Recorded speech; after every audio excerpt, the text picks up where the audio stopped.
Hello, and welcome to Khyber Shards, a 5th edition actual play show set in the Eberron campaign world. It's Friday, and so we have a Khyber Shards Answers, today featuring Eric. Hey, buddy. Hello, it's me. We have a few questions, but first, I thought we'd look back a little bit at the recent episodes with Ari in terms of the earthquake and disaster, and kind of we haven't really gotten into Ari since the return to Stormreach, I don't believe. So Ari's response to the earthquake was a lot different from Pogshade and Ezri. Pogshade and Ezri was very much a get in there, do the hauling people out of the rubble kind of thing, or protecting people we care about, that sort of thing. Ari jumped immediately into kind of politicking. So what's up with that? Well, it's, Ari is self-aware in a lot of ways. And one of the big ways is his physical abilities. Like he knows that he's not going to be like Pog where he can jump in, grab some rubble. And he knows his skill set. And as in the words of one of the greatest primetime TV show theme songs says, I can't do this all on my own. I'm no Superman. So Ari immediately jumps into, okay, chaos is happening. How can I help? I can help by organizing the relief effort from all of these people and make it more effective that way. Because Ari just trying to jump in and physically help isn't going to do anyone any favors. So, and in fact, he's probably going to get in people's way that are more capable. Right. So I think that's where Ari's headspace was at, is like, okay, moments like this can cause a total breakdown of a lot of things, communication channels being one of them. So me being a conduit for that is probably the best way I can help in this scenario. So cool. Yep. This sounds like I'm fishing for praise, but as a fellow DM, your thoughts on how the use of a skill challenge played out with the earthquake, because that was very much kind of an on the fly thing. But you and I have talked a lot about our love of skill challenges, so I'm curious how that felt from a player side and what you thought of that and its application to this kind of scenario. Yeah, no, I thought you ran it really well. Skill challenges become exponentially harder when you have everyone separated. Also, it makes it more difficult because you're not only not everybody's getting on a train for a train heist. It's like, right, you're all over the city doing different things, interacting with different aspects of the world. And I think you ran it really well. It was a lot of fun to play in. The whole you gotta push in order to do anything thing was rough in a good way. It really kind of showed the inherent danger and stress and all these kind of things. And yeah, so I mean, it played really well. And by the end of it, we as players, I think both felt a little bit exhausted from doing all this stuff, but you look at the character sheets and it's also reflected in our characters being down so many hit points, not having done anything combat related. So no, I thought that the mechanic that you came up with of the whole you have to push to do anything in this situation was really smart. And I think the way that you let us, use skills a lot of times that maybe like Shade using animal handling, I think was or did she use a spell for that? I can't recall how she used animal handling. Yeah. Being able to use a skill like that at first blush, when it's like, how do you help in the relief aid of earthquake? Animal handling. It's like, pitch me on it. But no, I like that flexibility, because as somebody that built a character that is not the best in those kind of situations, being able to be flexible, I think it played really well, and it was a lot of fun. So to play in. Yeah. I mean, persuasion also not what you would tend to think of in disaster relief immediately. I liked the push thing, and I know it's kind of been a distinct thing I've used for Khyber Shards. I've not used push in any other campaign that I've run, but at least for skill challenges, I really liked it because, 4E, where skill challenges originated, treated skill challenges as encounters. Like you got a set amount of experience for it. Um, but the consequences for failure were usually things like it takes longer, or you have to do a random encounter or something like that, and that's Yeah. fine. That's perfectly good. But I like I have come to realize, as someone who doesn't do a lot of dungeon crawls and doesn't do a lot of, you know, D&D has always been built for a dungeon crawl, and so it's always been built on the assumption that smaller encounters are going to wear down Yeah. the abilities of the players before they get to that boss fight.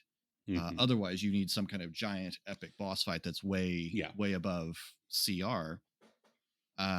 And I feel like there need to be more ways to do resource attrition, Hmm. to show the effort that players are putting into it, other than making them fight stuff. Yeah. No, I Especially agree. on our kind of format for this or a podcast, where combat is just, you're giving up so much runtime Hmm. when you decide to run a podcast or run a combat on a podcast or a YouTube Yeah. show I like mean, this. that's your episode Yeah, and then some sometimes. So yeah. right. Yeah, so that felt good. I liked. I wasn't keeping count. Apparently, RA was. I liked that we added them up at the end. That was cool to see how much it wore down. So I was pretty pleased with that, and I liked the fact that it seemed like you guys all had a good time. So I Yeah. was glad for that. And now I just need to find a way to make it a universal concept to create as a house rule. But okay, well, we had questions from a few of our Yeah. viewers, starting with Emily. Emily asked, aside from Ari's replacement communicator or Ezri's replacement communicator, did you have any other ideas on how to reflavor the Eerie token? Did you ever consider just using the default flavor of a nail, a lock of hair, a tooth? No, it's creepy. Like especially the type of character that Arya is. Like I know plenty of characters that would be perfectly fine for them to be like pop an eye out and be like, there you go. Um, but that's just not Ari. And when pulling back the curtain, when we initially made that change to Ari to make him a hex blood, I think it was you that initiated the conversation about, by the way, you could do something other than like the body horror element of the Eerie token thing. It's like, cool. So yeah, and honestly, I came up with that in the moment. Like I had the realization of like, oh, I have this ability, and Esri is without a communicator. So that seems like this could help solve that problem. Then in between sessions, I actually read the text. It was like, oh, it doesn't work quite the way that I thought. So I have to do it every day, but Mm-hmm. still that will still be beneficial up to a certain extent. So yeah. Yeah, I had honestly forgotten about that aspect of Eerie token entirely until you brought it up. So I thought that was really neat. Uh, Follow up, Emily would like to know, how likely do you think the Forgotten Prince is to use the Eerie token to spy on Ari or whatever the token is near? Um, I will just say, Emily, based on your batting average for knowing what Philip's up to in this campaign, 1,000% is the likelihood. The 1,000%, because you've said it, and so therefore, yeah. Yeah, Emily's very much on a wavelength with me here, in a lot of things on this campaign. So yes, I just take my notes based I off mean, Emily's comments on the videos at this point. I'm just like, okay, right? gonna Yeah, wait for I'm just right. that. That's how I'm just letting Emily plan the campaign at this point. No, I mean I from my side of it, it totally seems like the sort of thing he would be likely to do. But again, we've kind of played that the Forgotten Prince isn't just forgotten, but also forgetful. Yeah. And so, to what degree is the Forgotten Prince always paying attention to Ari? And Is that's the another other open question. that's the other thing, is that like I could have a bug in Philip's phone and I could listen to everything Philip has to say. And we presented the Fae as being more human than divine, I guess, on that spectrum. Mm-hmm. So like the Forgotten Prince can't be like the Forgotten Prince could be listening all the time. It's going to be real boring. It's going to be a Right. lot. He's going to know a lot about Ari's emotional well-being, and he's probably going to be sick of it eventually. Like, I'm done listening to this. So yeah, yeah. That'd be a good trick way of getting out of some sort of Fey pact is you just try to bore the Archfey into abandoning you. Please go away. I don't want you around anymore. It's good. Yeah. Mia said, Eric, for me as someone whose love language is griefing, it feels awesome to be relentlessly griefed by my friends, and I'm wondering if it's the same for you. And is it hard to tell whether it's you or Ari being griefed? So I will say to the first part of your question, it's definitely, I almost said it's a spectrum, but it's not. It's definitely, there's a line like where once you've hit a certain point, I'm totally fine with it. I mean, you can see in any form of medium when me and Colin are interacting, we are pretty relentless at each other. And me and Philip as well, because we've known each other for so long. So once we've hit a certain point, yeah, I'm totally fine with ribbing each other and giving each other grief. But if you're not at that line, then no, like, it's just like, no, please stop. Like, we're not there yet.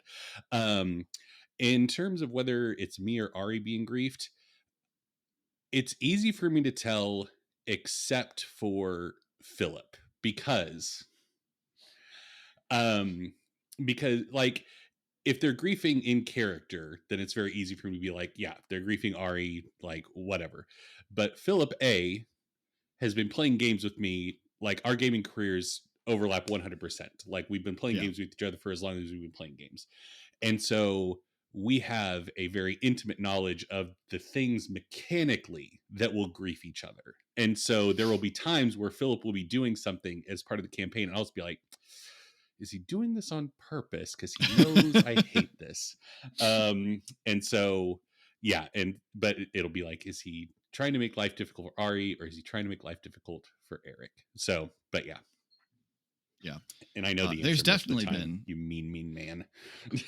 There's definitely been a lot of pleasure in having the inversion of our roles from the podcast that we were on together from Eberron Renewed, where at both of those tables, you and I are the most knowledgeable about Eberron. Yeah. And so running Eberron for you and watching you have to restrain your player knowledge is a lot of fun. Both just as someone who's your friend, but also just as a storyteller and enjoying the dramatic irony that you're having to endure as a player character. Mm-hmm. That's definitely a lot of fun. I've definitely looked for ways to do that because and I enjoy it when you do it on Eberron Renewed. Like, I enjoy being on the other side of it. So it's fun. But yes, Eric and I have always lovingly verbally abused one another for many, many years. I remember there was I don't remember exactly what the context of it. There was some story where for something with, I think it was something with college, or maybe it was something with a job. You got interviewed and someone asked you if you were verbally abused by your friends or something like that, and they meant it in a negative way. And I went, I'm going to give them the answer they want, because to be truthful would be unnecessary in this moment. Yeah. Long time. That might have been the first session with my therapist, actually, now that I'm thinking about it. That may have been what it was. Do you feel verbally abused by your friends? I mean, don't think we need to unpack that right now, but am I, or do I feel it? Like, yeah. Two questions. Laura would like to know if you, I assume this is probably for both Eric and Ari, but probably primarily for Eric, because I feel like Ari's answer is obvious. Do you miss being a vampire? I wish I would have had more time as a vampire. My time as a vampire was not the most fun section. So, but obviously the campaign would be in a very different place if Ari was still a vampire. No, I love, we've kind of talked about this before when I was on the KSA while Ari was a vampire, of like, I love vampire lore and vampire stuff. So yeah, I miss Ari being a vampire. Ari definitely doesn't. Like, he's super happy for that sword to be gone and forgotten forever, never to come back again. Yep. So Totally. I mean, he sent it to the Forgotten Prince. Yeah, you right. know. Safer place there is not. Yep. So yes, I assume Ari does not miss it. Yeah. So that was, no. Yeah. Yeah, you kind of got the free trial of being a vampire without the lifetime commitment. Yeah. I was within the 14-day trial. I already remembered to cancel before it hit the credit card. So and then a follow-up to that, Laura would like to know from both of us, if you had to choose one media universe to be a vampire in, which one would you choose, including all the dangers and characters in that universe?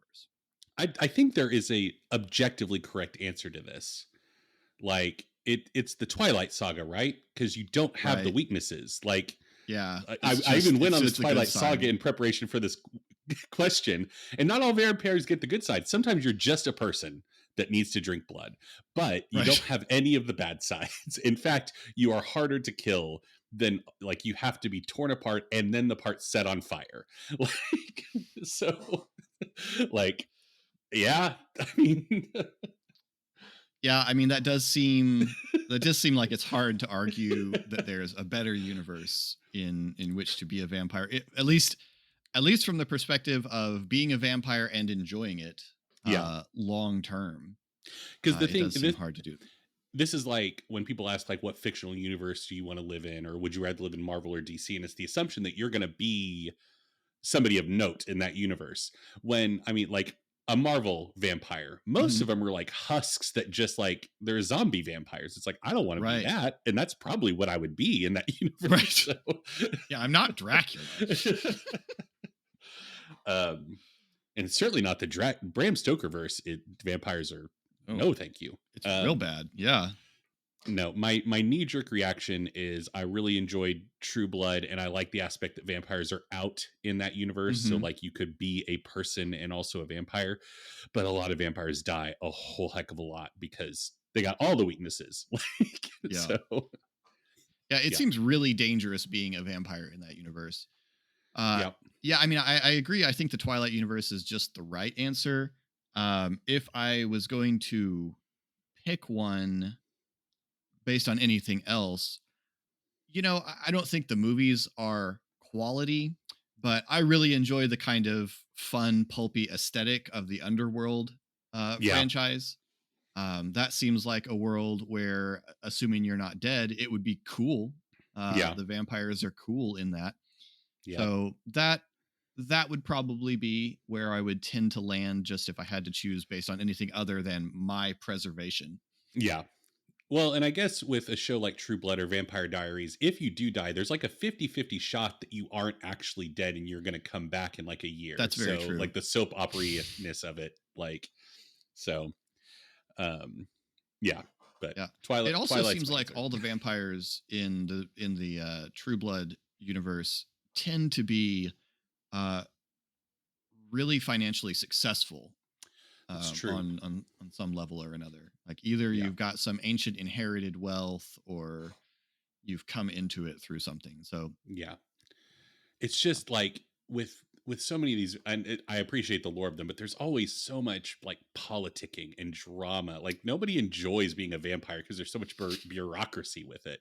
Like, it's like, that's true. Y'all live forever. Don't be so petty. Like, you know, for considering that the sort of the initial theoretical fantasy of the vampire in early horror is that you're just sort of freed from all the constraints of being a human.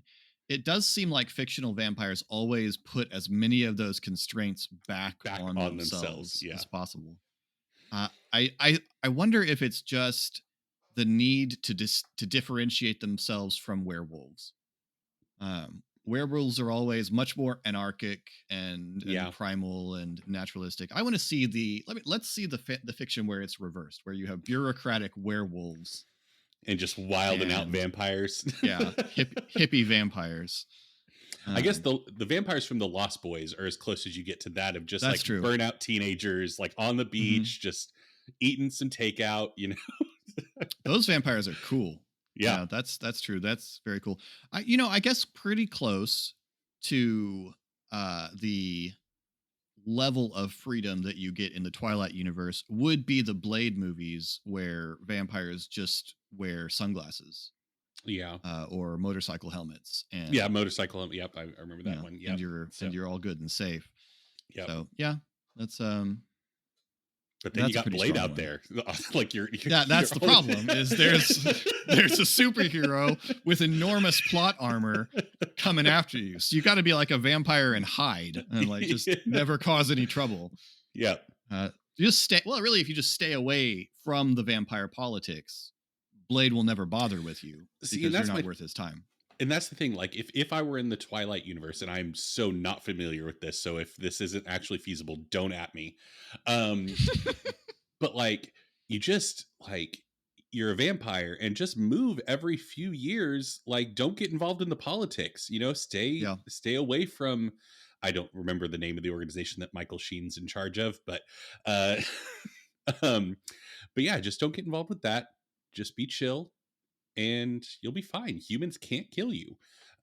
So yeah, that's and no, and more importantly, nobody's hunting you. There's not a vampire hunter out there coming after that's you. true. Like, There is no vampire hunter in the Twilight universe. There's seems no like they Van just Helsing eat their equivalent. own. So yeah, stay away from other vampires. You'll be fine. Yeah, that's a real good question. What exactly is it that keeps the vampire? I have no thorough experience of them. I haven't watched all the movies, so maybe there's an actual answer to this. But what is it that prevents the vampires from just eating all the humans? I think it's I don't because I think that's the ultimate goal of the Volturi. I think is the name of the. I don't know why that's somewhere Definitely, in there. definitely starts with a V, but I don't remember what it Um, is. I think it's like a Magneto Xavier thing where like one side Mm, thinks that they're greater than and can subjugate, and the other side, no, we must protect them for some reason. I don't know. Once yeah. again, we're two people that Twilight is not for and was never for. So I could get my wife in here if you want a breakdown.